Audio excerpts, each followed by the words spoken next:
नमस्कार, मी भाऊ तोरसेकर. तुम्ही बघत आहात प्रतिपक्ष.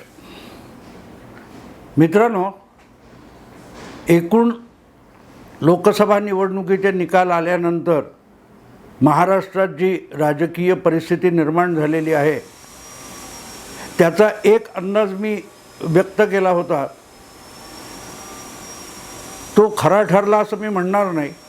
म्हणजे भाजपला किती यश मिळेल किंवा अपोजिशनची किती धुळदाण उडेल हे मी भाकीतं केली होती, ती बरोबर ठरली असं नाही. पण एक विषय मी निवडणुकीच्या आधीच्या काळातल्या व्हिडिओमध्ये सांगितला होता की जे काही लोकसभेचे निवडणूक निकाल येतील त्यानंतर महाराष्ट्रातले 2 पक्ष नामशेष होतील. आणि आता निकाल आल्यानंतर बघितलं तर एक चित्र स्पष्ट झालं की 2 नाही पण एक पक्ष जवळजवळ नामशेष झालेला आहे. आणि ते अगदी तुम्हाला आकडे देऊन किंवा काय टक्केवारी वगैरे निकाल जागा यावरून समजवण्याची गरज नाही. तो पक्ष म्हणजे अजितदादांना मिळालेला अधिकृत असा राष्ट्रवादी काँग्रेस पक्ष जो आहे NCP, त्या पक्षाला 4 जागा लढवून एक कशीबशी जिंकता आली. आणि खुद्द पक्षाचे सर्वा मानले जावेत असे जे अजितदादा पवार आहेत त्याला बारामतीचा आपला किल्ला बालेकिल्ला देखील आपल्या पत्नीला निवडून न आणल्यामुळे गमावण्याची पाळी आली आहे. आणि त्यांचे काकाच त्यांच्यावर शिरजोर होऊन बसलेले आहेत.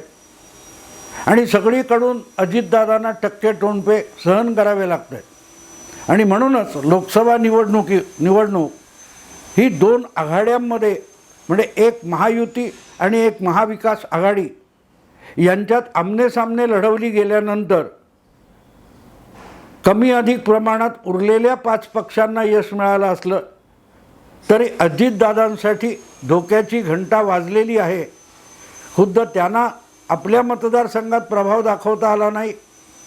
आणि ज्या 4 जागा लढवल्या तिथे देखील अपेक्षित इतकी मतं, कमीत कमी मतं, किमान मतंसुद्धा मिळवता आली नाहीत. आणि म्हणून लोकसभा निवडणुकीनंतर विधानसभा निवडणुकीपर्यंत अजितदादांचा पक्ष लोकांना सामोरं जाणे इतका टिकून राहील का याचीच शंका आहे. दुसरीकडे लक्षणीय वाटावं असं यश मिळवणारे उद्धव बाळासाहेब ठाकरे यांच्या नेतृत्वाखालचा उबाठा शिवसेना हा पक्ष आहे, ज्याला 9 जागा मिळाल्या, शिंदे गटापेक्षा 2 जागा अधिक मिळाल्या. हे दिसत असलं तरी मतांची टक्केवारी बघितली तर एकनाथ शिंदे बाळासाहेबांच्या शिवसेनेची मतं जवळजवळ 70% घेऊन गेल्यानंतर उरलेली 4-5% शिवसेनेची मतं आणि मग मुस्लिम व्होट बँक, काँग्रेस, राष्ट्रवादी यांच्याकडून आलेली उसनवारीची मतं यातून उद्धव ठाकरे यांची अब्रू झाकली गेली आहे असं म्हणता येईल. आणि म्हणून माझा अंदाज 2 पक्ष नामशेष होतील हा बरोबर ठरला नसला तरीही 2 पक्ष डबघाईला आल्याचं चिन्ह आहे. हे मी एवढ्यासाठी सांगतो मित्रांनो की जयप्रकाश मुंदडा यांच्यासारखा शिवसेनेचा माजी आमदार, माजी मंत्री या निकालानंतर उद्धव बाळासाहेब ठाकरे यांची साथ सोडून एकनाथ शिंदेंकडे गेलेला आहे. आणि आत्तापासूनच उद्धव ठाकरे यांच्या पक्षाला हळूहळू जाणीव व्हायला लागले की हे यश हे लोकांच्या नजरेत भरणारं असलं तरी वास्तविक नाही आहे. आणि म्हणून विधानसभेपर्यंत हे जे काय आत्ता महायुती विकास आघाडीमध्ये विखुरले गेलेले 6 राजकीय पक्ष आहेत त्यापैकी किती पक्ष प्रत्यक्ष निवडणुकीत तरून जातील याची शंका आहे. किंबहुना मला विचाराल तर खरोखरच 2024ची विधानसभा निवडणूक जी साधारण 3 महिन्यानंतर व्हायची आहे, या निवडणुकीत लोकसभेसारखीच आमने सामने लढत होईल का, म्हणजे महायुती विरुद्ध महाविकास आघाडी अशी लढत होईल का याविषयी मला दाट शंका आहे. याचं कारण लोकसभेत मिळालेल्या अनपेक्षित यशाने महाविकास आघाडीतले तीनही पक्ष नको तितके शिरुजोर झालेत आणि एकमेकांना डोळे वटारून दाखवायला लागलेले आहेत. तर दुसरीकडे अनपेक्षित पराभवामुळे महायुतीतले तीन पक्ष नको तितके झाकोळलेत आणि एकमेकांच्या डोक्यावर अपयशाचं खापर फोडण्यात रमताना दिसायला लागलेत. आणि म्हणूनच ही जी महायुती किंवा महाविकास आघाडी गेली साधारण 2 वर्ष आपल्या महाराष्ट्राच्या राजकारणामध्ये आपल्या डोळ्यासमोर उभी आहे, तिचं भवितव्य काय हा प्रश्न उभा राहतो. कारण या 2 आघाड्या त्याच ताकदीने विधानसभेच्या निवडणुकीत उतरल्या नाहीत तर आणखीन मोठी राजकीय उलथापालथ महाराष्ट्रात होऊ शकते आणि ती होण्याची चिन्ह आत्तापासून दिसायला लागलेली आहेत. म्हणजे अजितदादांच्या पक्षाचे प्रवक्ते अमोल मिटकरी जी भाषा बोलत आहेत ती बघितली तर अजितदादांच्या गटातल्या नेत्यांनाच आपला पक्ष महायुतीत राहावा असं वाटत नाही आहे. हे अमोल मिटकरी यांचं वक्तव्य सांगतं. तुम्हाला 4 जागांपैकी 1 जागा जिंकताना नाकी 9 आले, ते विधानसभेच्या 100 जागांची 80 जागांची अपेक्षा व्यक्त करतात आणि हे फक्त अमोल मिटकरी यांच्यापुरतं मर्यादित नाही. सगळ्यात त्याची आधी सुरुवात ही त्या पक्षातले ज्येष्ठ नेते छगन भुजबळ यांनी केली. एकनाथ शिंदेंना मिळतील तेवढ्या जागा आम्हाला मिळाल्या पाहिजेत, कमीत कमी 80 ते 90 जागा राष्ट्रवादी काँग्रेस पक्षाला मिळाल्या पाहिजेत, अशी जेव्हा भाषा छगन भुजबळ बोलतात तेव्हा ते भरकटले असं मी अजिबात म्हणणार नाही. त्यांना महायुती मोडावी हीच त्यांची अपेक्षा किंवा इच्छा ते अशा वेगळ्या शब्दात व्यक्त करतात असं मी मानतो. अन्यथा स्वपक्षालाच अडचणीत आणणारी आणि पर्यायाने महायुतीला पेचात पकडणारी भाषा छगन भुजबळांनी वापरली नसती आणि त्याच्या पुढे जाऊन अमोल मिटकरी यांचं वक्तव्य आलेलं आहे. आणि मग त्याला अर्थातच रामदास कदम यांनी खडखडीत उत्तर दिलेलं आहे. तुमचे काय ते प्रवीण दरेकर यांनी घणाघात केलेला आहे, हे सगळं बरोबर आहे. पण मुद्दा असा आहे की या सगळ्यांना खरोखरच गंभीरपणे निवडणुका लढवायच्यात का? कारण अशाच प्रकारे जागांवरून हुज्जत होता होता होता निवडणुकीचे उमेदवारी अर्ज भरण्याची शेवटची तारीख येऊन ठेपली तरीही उमेदवार अंतिम काय ते उमेदवार ठरला नाही आणि त्याची विषारी फळं महायुतीला चाखावी लागली आहेत. महाविकास आघाडीलाही काही ठिकाणी म्हणजे सांगली असेल किंवा आणखीन कुठे असेल त्याचे दुष्परिणाम भोगावे लागलेले आहेत. आणि म्हणून मग या सगळ्या घडामोडी कुठच्या दिशेने जातात याचा अंदाज घ्यायचा तर मला आज असं वाटतं की विधानसभा निवडणूक होईपर्यंत 2 आघाड्या म्हणजे युती आणि आघाडी हे 2 गट टिकणार नाहीत. आमने सामने लढत होण्याची शक्यता फार फार दुरावत चाललेली आहे. मला आता असं वाटायला लागलं आहे की प्रत्यक्ष विधानसभा निवडणुका होईपर्यंत परिस्थिती ही 10 वर्ष मागे जाईल. आणि 10 वर्ष मागे जाईल याचा इतकाच अर्थ होतो की 2014च्या विधानसभा निवडणुका जशा झाल्या तशाच पद्धतीत चौरंगी किंवा पंचरंगी किंवा तिरंगी अशा विधानसभा निवडणुका होऊ शकतात. आणि त्यावेळेला तुम्हाला आठवत असेल की विधानसभा निवडणुकीमध्ये लोकसभेत यशस्वी झालेला शिवसेना भाजप युती हा गट आपसात फुटला होता जागांच्या वाटपावरून आणि पाठोपाठ 2 तासात 15 वर्ष सत्ता चालवणारी काँग्रेस राष्ट्रवादी आघाडीसुद्धा फुटली होती. आणि त्यामुळे 2 आमनेसामने होणारी लढाई ही 4 गटांमध्ये झाली किंवा 4 घटकांमध्ये झाली आणि इतर अपक्ष वगैरे हा 5वा घटक होता. मला असं वाटतं की आणखीन 3 महिन्यात कदाचित तशी परिस्थिती येऊ शकते. आज दिसणारे जे महाराष्ट्राच्या राजकारणातले 6 पक्ष आहेत, म्हणजे 2 राष्ट्रवादी, 2 शिवसेना, काँग्रेस आणि भाजप हे 6 पक्ष आपल्या डोळ्यासमोर आहेत. पण ते 6 पक्ष हे स्वबळावर किंवा 2 आघाड्यांमध्ये विभागले जाऊन विधानसभा निवडणूक होईल असं मला आता वाटत नाही आहे. त्यांची पुनर्मांडणी, फेररचना विधानसभा निवडणुका होईपर्यंत तयार होऊ शकते व त्यातले वेगवेगळे गट आहेत. काँग्रेसला ज्या प्रकारे सर्वाधिक 13-14 जागा मिळाल्यामुळे झिंग चढलेली आहे की आम्हाला 150 किंवा 160 जागा पाहिजेत वगैरे वगैरे. दुसरीकडे उद्धव ठाकरेंनाही अनपेक्षित यश मिळाल्यामुळे सर्वाधिक जागा थोरला भाऊ आपण परत एकदा ठरलो असं वाटतंय. हे सगळं बघितलं तर महाविकास आघाडीतले जे 3 गट किंवा घटक आहेत ते एकजुटीने विधानसभा लढवतील अशी अपेक्षा नाही आहे. आणि दुसरीकडे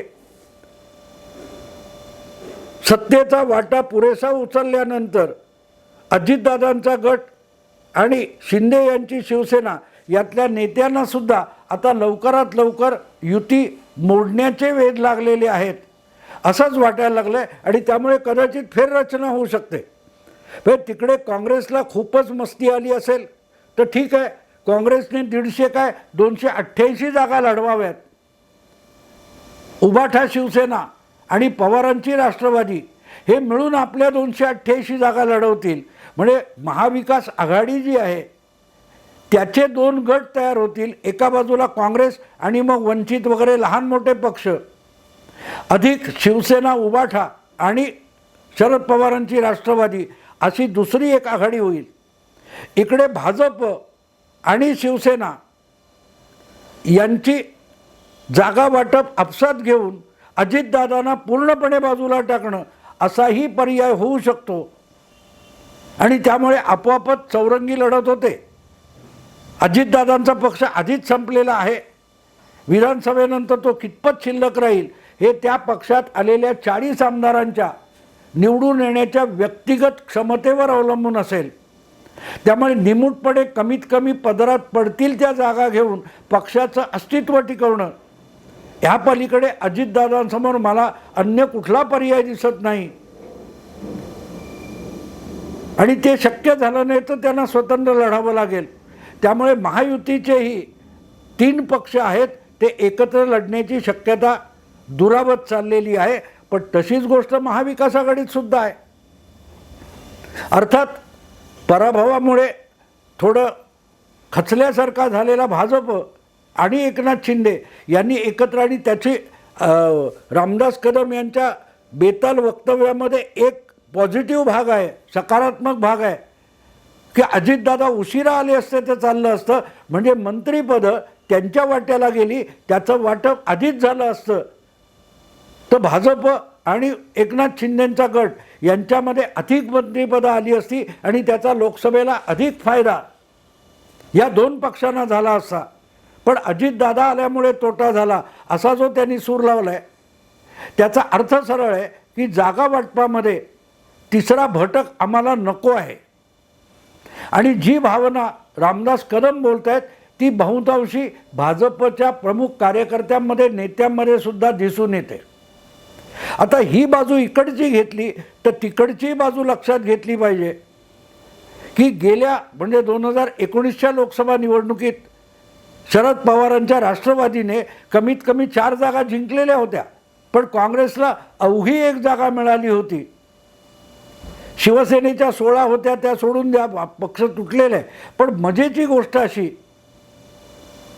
की अवघी 1 जागा मिळवणाऱ्या काँग्रेसला महाविकास आघाडीमुळे 13-14 जागांपर्यंत पल्ला गाठता आला. तर ते उभाठा शिवसेना आणि शरद पवारांचा राष्ट्रवादी यांचे उपकार आहेत. ते आपला स्वार्थ साधला गेल्यानंतर जर काँग्रेस मस्तबाल होणार असेल तर शरद पवार आणि उद्धव ठाकरे वेगळा विचार करू शकतात, हे सुद्धा लक्षात घेतलं पाहिजे. आणि म्हणून मला असं आत्ता वाटतंय की जसजसे पुढचे 3 महिने सरकणार आहेत त्या कालखंडामध्ये हे सगळे पक्ष एकाच वेळेला अधिकाधिक जागा पदरात पाडून घेणं, अधिकाधिक जागा जिंकणं आणि अधिकाधिक जागा जिंकण्यासाठी स्वतःला पोषक अशी परिस्थिती निर्माण करणं या मागे लागलेले आहेत. आणि त्यातून जे विवाद तयार होतील त्यात आणखीन एक धोका संभवतो की लोकसभा हा मतदारसंघ जो असतो तो प्रचंड असतो, ज्याच्यामध्ये 6 विधानसभा मतदारसंघ येतात आणि त्या 6 विधानसभा मतदारसंघाचा आकार कमी होतो. त्यामुळे तिथे इच्छुकांची संख्या वाढते. लोकसभा लढवणं हा मोठा प्रदेश आहे, मोठं संघटन लागतं. तेवढं दुय्यम दर्जाच्या नेत्यांना तेवढं संघटन लागत नाही. त्यामुळे विधानसभेसाठी अधिकाधिक इच्छुक आणि म्हणून अधिकाधिक बंडखोर प्रत्येक पक्षात निघू शकतात आणि ते निस्तरणं सगळ्याच पक्षांना अवघड असतं. आणि म्हणून मग मित्र पक्षाला जागा गेली तर आपल्या पक्षात बंडखोरी होते किंवा आपल्याला जागा मिळाली तर मित्र पक्षात बंडखोरी होते. ही सगळी गणितं जमवणं हे अतिशय अवघड काम असतं. मग त्यापेक्षा अधिकाधिक जागा मिळवा आणि पक्षाचं संघटन टिकवा आणि त्यातून जितक्या जागा मिळवता येतील त्या अधिकाधिक जागा जिंकण्याचा प्रयास करा, ह्यालाच राजकारण म्हणतात. आणि म्हणून मला असं वाटतं की लोकसभा निवडणूक जरी 2 गटामध्ये विभागली गेली असली, NDA किंवा इंडी, महायुती किंवा महाविकास आघाडी, तशी तुलनेने सरळ लढत झाली, तशी सरळ लढत विधानसभेला होताना मला दिसत नाही. कारण नको तितक्या अपेक्षा असतील.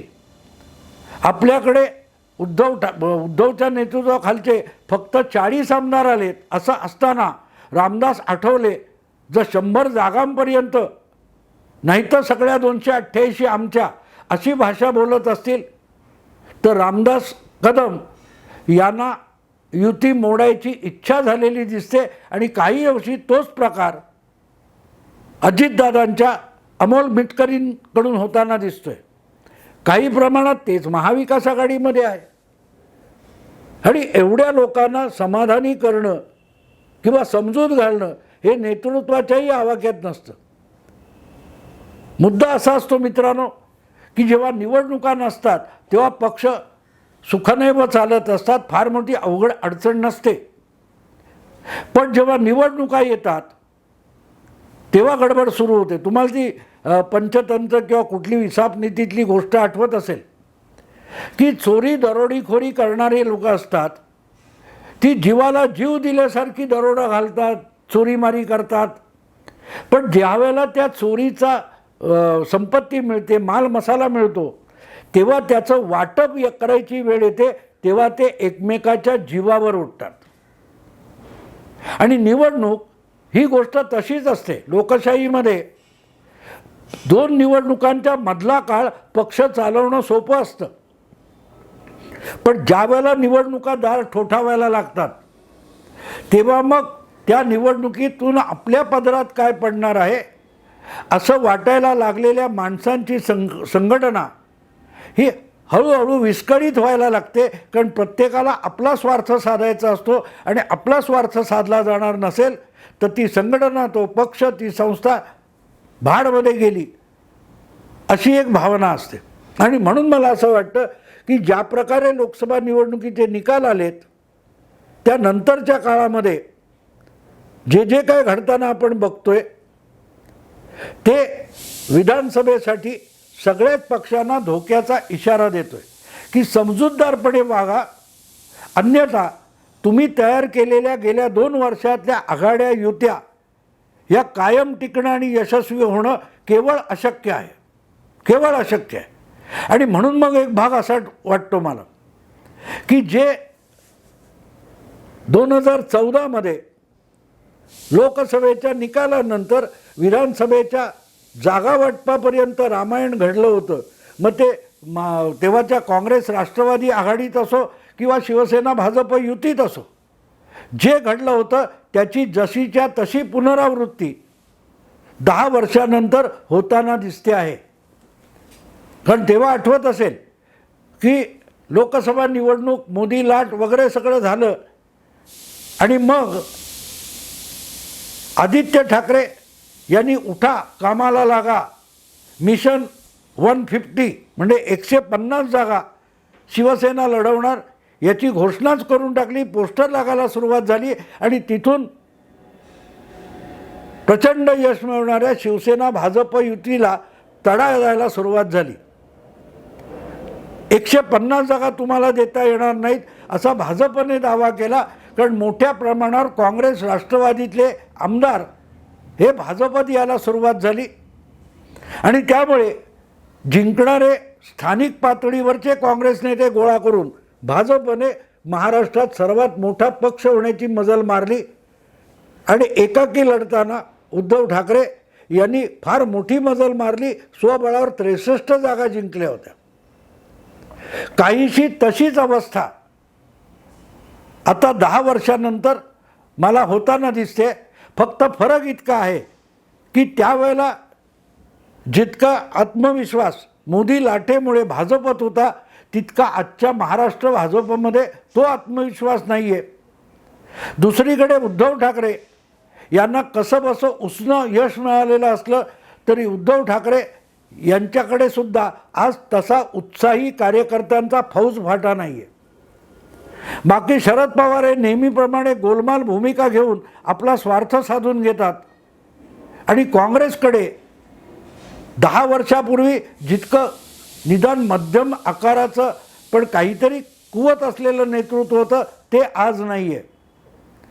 काँग्रेसला मिळालेल्या लोकसभेच्या 13 जागा हा परिस्थितीचा परिणाम आहे, ना की काँग्रेस पक्षाच्या महाराष्ट्रातल्या नेतृत्वाचं कर्तृत्व आहे. आणि म्हणून मला असं वाटतं की विधानसभा निवडणूक जी होऊ घातलेली आहे ही लोकसभेसारखी होणार नाही. उलट 10 वर्षापूर्वीच्या म्हणजे 2014च्या निवडणुकीसारखी तिरंगी, चौरंगी किंवा पंचरंगी होऊ शकते. मित्रांनो, आता इथेच थांबतो. आवडलं लाईक करा, शेअर करा, सबस्क्राईब करा. नमस्कार.